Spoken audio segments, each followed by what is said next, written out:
ወይዘሮ ሜላትና ቤቲ የስራ አጋር ለመሆን ስምምነት ላይ ናቸው። እንግዲህ ቤቲ እዝራ ትሬዲንግ ወይም ደግሞ የአቶ በቃሉን ድርጅት ሙሉ ለሙሉ እያስተዳደረች ትገኛለች። እንደዚሁም ባለቤት ሆናለች። አቶ በቃሉና ልጅ ቤቲ የሚያገናኛቸው ትልቅ ሚስጥር ነበረ። እንደዚሁም የእዝራ ትሬዲንግ የአቶ በቃሉን ድርጅት የሷ ለማድረግ በቂ ምክንያት አላት። ለምንድነው እሱ ምክንያት ምንድነው? አቶ በቃሉና ቤቲ ምንና ምን ናቸው የሚለውን በአጠቃላይ እንደዚሁም ደግሞ ወይዘሮ ሜላት ጋር እያደረገች ያለችውን ስምምነትም በሱም ላይ ይዤላችሁ ነው የመጣሁት። ሰላም ውድና የተከበራችሁ የዜድ ሀበሻ ቤተሰቦች ለቻናሉ አዲስ ከሆናችሁ ሰብስክራይብ በማድረግ እንደዚሁም ቪዲዮውን በላይክ መጀመር አትርሱ። ኖላዊ ድራማ ምዕራፍ 2 ነው ይዤላችሁ የመጣሁት። በምዕራፍ 2 በጣም አዳዲስ ነገሮች አሉ። ብዙ የሚለወጡ ነገሮች አሉ። ብዙ ነገሮች ይቀየራሉ። እንግዲህ ልጅ ቤቲ ሀዘኗን በልቧ ይዛ እቅዳቸውን የእሷንም ሆነ የጽዮንን እቅድ ከግብ ለማድረስ ቆርጣ ተነስታለች። በአሁኑ ላይ እዝራ ትሬዲንግና የወይዘሮ ሜላት ድርጅት ልክ ምዕራፍ 1 ላይ እንደነበረው ተቃራኒ ተመሳሳይ ምርት ነገር ግን ደግሞ ተቃራኒ አስተዳደር ወይም ደግሞ የድርጅቱ ባለቤቶች እንደ ጥላት ሲተያዩ የነበረበት ቢሆንም አሁን በምዕራፍ 1 ላይ ግን አጋር ድርጅት ሊሆን ነው። እዝራ ትሬዲንግና የወይዘሮ ሜላት ድርጅት አንድ ላይ በጥምረት ሊሰራ እንደሆነ እንግዲህ ከወይዘሮ ሜላትና ከልጅ ቤቲ የምናየው ነው የሚሆነው። እንግዲህ እንደሚታወቀው አቶ መስፍን ወደ አሜሪካ ሄዷል በድጋሚ። እንደዚሁም አብዛኞቹ ልጆቹም እንደዚሁ ወይዘሮ ሜላትን ጨምሮ አቶ መስፍን ጋር በቂ የሚባል የስልክ ልውውጥ የላቸውም። ነገር ግን ሀና አባቴን ከስንት አመት ጀምሬ አጥቼው ነው ያደግኩት። አሁን በቅርብ ባገኘው በዚህም መልኩ አባቴን ልርቀው አልችልም በሚል አይነት መንገድ ከአባቷ ጋር አልፎ አልፎ ትነጋገራለች። በተቻለ መጠን በእናቷ በወይዘሮ ሜላትና በአቶ መስፍን መካከል እርቅ እንዲሰፍንና ከተቻለ አቶ መስፍንም በእረፍት ጊዜውም ሆነ አንዳንዴ ወደ ኢትዮጵያ እየመጣ ልጆቹን እንዲያይ እንደዚሁም ቤተሰቡ መልሶ አንድ ቢሆን የሚል ግምት አላት ሀና። ይህንን ለማድረግ ነው በአሁኑ ላይ በምዕራፍ 2 ላይ የምትሰራው አብዛኛውን ነገር ማለት ነው። እንግዲህ እዝራ እንደምታውቁት በህይወት የለም፣ ጽዮንንም ጨምሮ። እዝራ ልጁንም የጽዮንን ህይወትም ካጠፋ በኋላ በስተመጨረሻ በቤቲ ህይወቱ አልፏል። እዝራ እንግዲህ አባቱን አስክሬን ከቤት አይወጣም፣ ገዳዩ ሳትቀበር አባቴ አይቀበርም በማለት በጣም ግራ ተጋብቶ ተናዶ ያልሆነ ስሜት ውስጥ በሆነ ጊዜ ነው እንግዲህ ጽዮን መታ የተናገረችው ያንን ነገር። ለመሆኑ አቶ በቃሉ ለቤቲ ምኗ ነበር የምትሉም አትጠፉም። አቶ በቃሉ ለቤቲ አባቷ ነበር ተብሎ ይገመታል። ነገር ግን ከጽዮን ጋር ደግሞ በእናት ነው የሚገናኙት።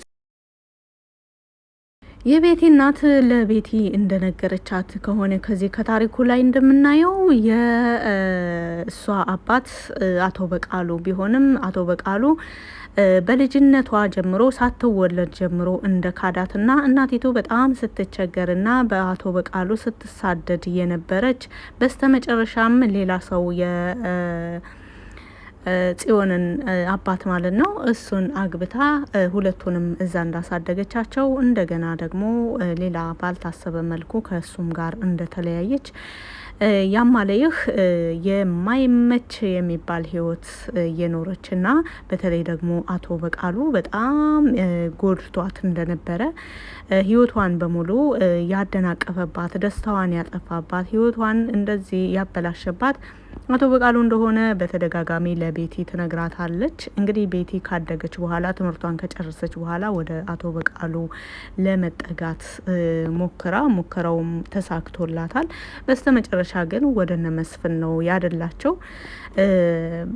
ከመስፍን ጋር የተገናኘችው በአቶ በቃሉ አቅጣጫ ቢሆንም ነገር ግን ወይዘሮ ሜላትና አቶ መስፍን አቶ በቃሉ ከሚናገራቸው ከሚላቸው ማንነት በተቃራኒ ሆነው ነው ያገኘቻቸው።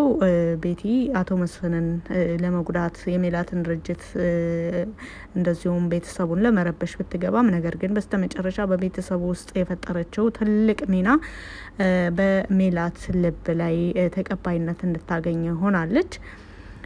እንግዲህ ከቀን ወደ ቀን ጽዮንና እዝራ እንዲጋቡ የፈለገችበትም ይህን ድርጅት የአባቴን ንብረት በእኔ በኩል ማስመለስ ባልችል ጽዮን እህቴ ይህንን እዝራን አግብታ ንብረቱን የኛ ማድረግ እንችላለን የሚል ተስፋ ነበራት። እንደሚታወቀው ቤቲ እዝራን ማግባት አትችልም፣ ምክንያቱም ወንድሟ ሊሆን ይችላል የሚል ግምት ስላለ፣ ስለዚህ ጽዮንን ነበረ እንድታገባው እያስገደደቻት የነበረው። እንደዚሁም ደግሞ ከሱ እንድትጸንስ ያደረገቻት ሁሉ በዚህ መልኩ ነገሮች እስከ መጨረሻው ድረስ ይህንን ነገር ለማሳካት ነበረ እነሱ ያሰቡት። ነገር ግን በእዝራ ችኮልነት ህፃኑ የተጸነሰው ህፃን ሳይወለድ ህይወታቸው እንዳልፍ አድርጓል ማለት ነው። ከደቂቃዎች በኋላ እንግዲህ እሱም አባቱንም ጽዮንንም ህፃኑንም ተከትሎ ወደማይቀርበት ዓለም ሄዷል። ከዛም በኋላ ቤቲ ሀዘኗን እንደ ሀዘን ይዛ እህቷን በስርዓት ቀብራ ድርጅቱን ግን ቀጥ ለጥ አድርጋ እያንዳንዱ ነገሮችን ይዛ እየመራች ትገኛለች። እዝራ ትሬዲንግን ቤቲ ተቆጣጥረዋለች ማለት ነው። በስተመጨረሻም ብዙ የዋጋ የተከፈለበት ነገር እንግዲህ ጽዮንና ቤቲ ደስተኛ ሆነው ሀብታም ሆነው የተደላደለ ህይወት ቤት ኖሯቸው እንደ ማንኛውም ሰው በተለይ ደግሞ እናቷ የተበደለችበትን ነገር አይናቸው እያየ ለመንጠቅ ወይም ለመውሰድ ቢያስቡም ነገር ግን ያ ሳይሆን ቢቀርም ንብረቱን መውሰድ ችላለች ማለት ነው። በአሁኑ ላይ ከወይዘሮ ሜላት ጋር እየሰራች ትገኛለች። አቶ መስፍንም ከሀና ጋር እየተደዋወለ ይገኛል እና ፋኖሴና አቶ ኖላዊም በጣም ደስ በሚል መልኩ እንግዲህ ልጅ ወልደዋል ማለት ነው። አቶ ኖላዊ በጣም በተለይ ከፋኖሴ ጋር የነበረው ከቅርብ ጊዜ ወደ የተጀመረ ግንኙነት ተስፋ ከመቁረጥ ወደ ተስፋ መዝራት በጣም ደስ የሚል አካሄድ ነበረ። እንደምታውቁት አቶ ኖላዊ በሕክምና ልጅ መውለድ አትችልም ተብሎ ይህንን ነገር አምኖ ተቀብሎ ሀናን አሳድጎ ልጄ ሀና ናት፣ ልጄ ሀና አለች በማለት ባለው ነገር የሌለውን ነገር እያነሳ ማማረር ሳይሆን ባለው ነገር ፈጣሪውን እያመሰገነ እዚህ የደረሰ ቢሆንም እንደዚሁ ከፋኖሴ ጋር ትዳር ከጀመረም ጀምሮ በተለይ ፋኖሴ አቶ ኖላዊ ልጅ መውለድ አይችልም በተባለች ጊዜ ወይዘሪት ፋኖሴ ደግሞ እኔ ስደት ላይ ነው ህይወቴን ብዙውን ያሳለፍኩት፣ አሁን ወደ ሀገር ስገባ ደግሞ ልጅ ወልዳለሁ ብዬ ነው ትዳር ይዤ ልጅ መውለድ እንደዚሁም አይኔን በአይኔ ማየት ፈልጋለሁ የሚል ጉጉት የልጅ ፍላጎት ነበራት። እንግዲህ ከተጋቡ በኋላ ነው ይህንን ነገር ያወቀችው። አቶ ኖላዊ እንደማይወልድ በሰማች ጊዜ ለ2 ቀናት ፈታኝ የሆኑ ጊዜያቶችን ብታሳልፍም በስተመጨረሻ ግን በአስተዋይነቷ ልጅ የፈጣሪ ስጦታ ነው፣ አንተም ደግሞ ፈልገህና ወደህ ያደረግከው በምርጫ ያደረግከው ነገር አይደለም በማለት እንደገና ከአቶ ኖላዊ ጋር አብረው ለመኖር ወስነው በጽናት አብረው ለመኖር ኦሬዲ ኑሯቸውንም ጀምረው ነበረ። ነገር ግን የፈጣሪ ተአምር አያልቅምና እንደገና በሁለታቸው መካከል ልጅ እንዲፈጠር ሆኗል።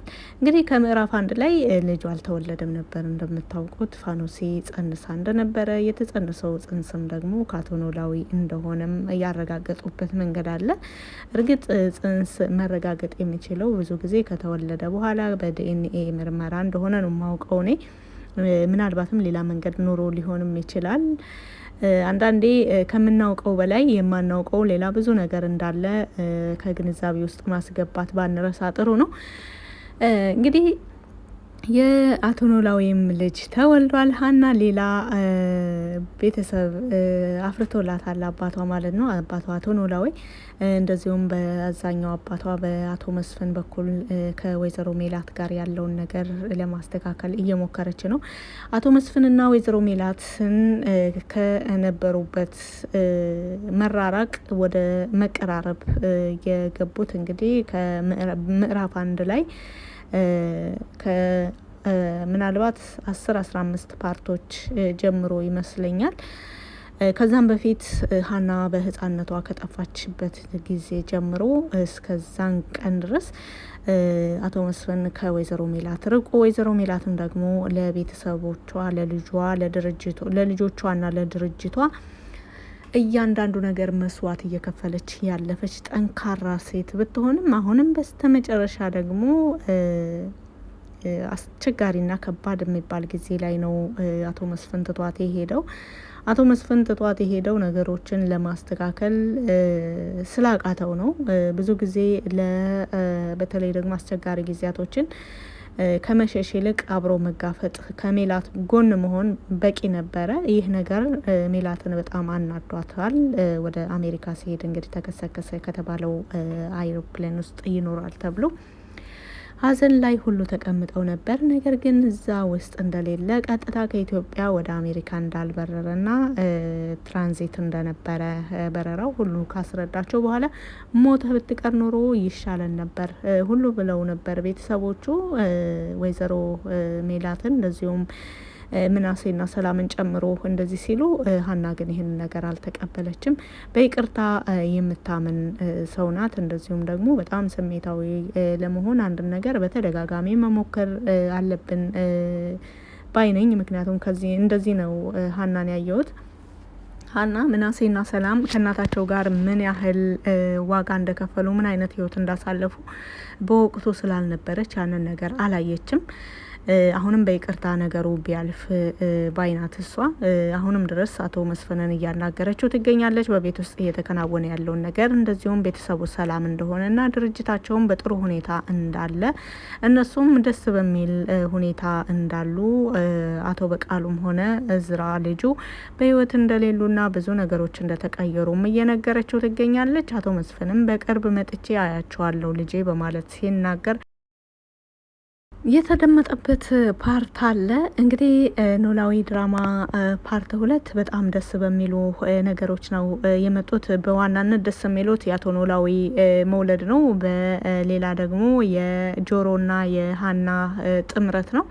እንደዚሁ የእዝራ ትሬዲንግ እና የወይዘሮ ሜላት ድርጅት አንድ ላይ ሆኖ በጋራ ስራ መስራት መጀመሩ ነው። ቤተሰባዊ የሆነ ስራ ነው እየተሰራ ያለው እና ብዙ ደስ የሚል ክፍሎች አሉት። ቤተሰባዊነት በጣም የሚያዝናናና እንደዚሁም ደግሞ በጣም የሚያስተምር ከጭንቀት ነጻ የሆነ ይመስላል። ብዙውን ከጅማሬው ስናየው እንግዲህ ጥሩ እንደሚሆን ባለሙሉ ተስፋንን እንደዚሁም እነሱም በተናገሩት መልኩ ከክፍል 1 ከምዕራፍ 1 ይልቅ ምዕራፍ 2 በጣም ደስ እንደሚል እርግጠኛ ሆኑ ብለዋል።